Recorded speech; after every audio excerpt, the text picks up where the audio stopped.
Okay, now you get the plain white version, the non-creative. I am creative, but I believe that PowerPoint should just hold information, and I guess that's just the way I am. So I'm going to talk to you about teaching the internet. I'm not going to give you details and content about the internet, just some things that I've noticed in the last, I guess, 15 years since I've been teaching networking and the internet. I come from that side of computer science, not programming, even though I've been programming for 35 years. I really got into computer science as a networker, as cybersecurity, and that aspect. So I teach a whole course on networking, 180 days, a year, 45 minutes. So to try to teach something in 5 minutes is really hard for me. So I just kind of took some basic things that I think should be covered in this class, and maybe some tips on how to present that to your students. So first topic is the social, economic, and political impact of the internet. The internet is the backbone of computer science today. This is how we deliver information to people. This is how we collect information. This is how we program. You're going to program in Snap, and it's on a web page. So it's the backbone of computer science. So that's the first thing. Social, economic, and political impact of the internet. It's been going on for years, decades, I guess. Data transfer. I think this is important.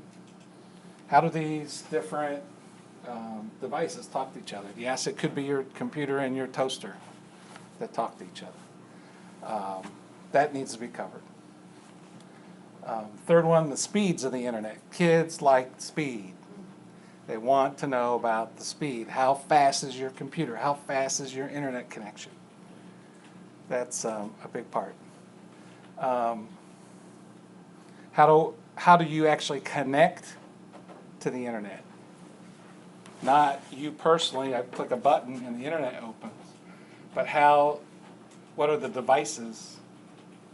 What are the ISPs that everybody has to have to get on the internet? You're not just on the internet. There's a whole hierarchical design to get on the internet. Search engines. Yes, we like Google. Google's our friend. I tell students that all the time. But there's other search engines. And for some things, some of these other search engines are better than Google. And so you need to look at some of these other search engines and teach advanced searching, not just type in a whole sentence. What is the temperature in Hawaii today? And hit enter. There is a skill set to searching. And then security is the last one. This is the big push. You hear it in the news all the time, cybersecurity. And so I think that's something you have to make sure you cover. And so my tips. First one, and Carol said this the other day, use correct terminology. You have to use words like encapsulation, decapsulation, packets. You have to use those words, but you also have to explain them in a way the students understand what they do. Because a lot of those will be new words to them, just like encapsulation and decapsulation might have been new for you right now.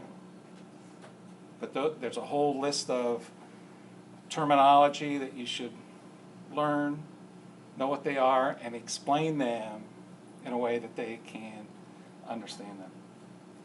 Visualizations are key. I think somebody said, internet was boring and they didn't like it. Make things visual as much as you can. Here's an example of the internet. That's pretty visual. And this leads into the social economic and political impacts of the internet. Why is South America, Africa, China, why is that dark? There's no infrastructure. There's more than that, but would be, why isn't there an infrastructure? Okay, why didn't Brazil build the same kind of network that we have? So that's a whole discussion on that. So use visualizations, and he has 5 or 6 visualizations on his website, and you might find better ones, but this is very really stands out. Who has the internet? Who has the power of technology? Find good animations, videos, and even, I guess, games I might talk about later to introduce things. I think later this week you'll see a video on how packets are sent over the internet. I think it's a pretty good video, especially if you're not strong teaching the content. Find other ways for the students to learn it. Videos, games, animations are great. This is one of the videos I use, Warriors of the Net. Run a speed test. They love speed. Run a speed test.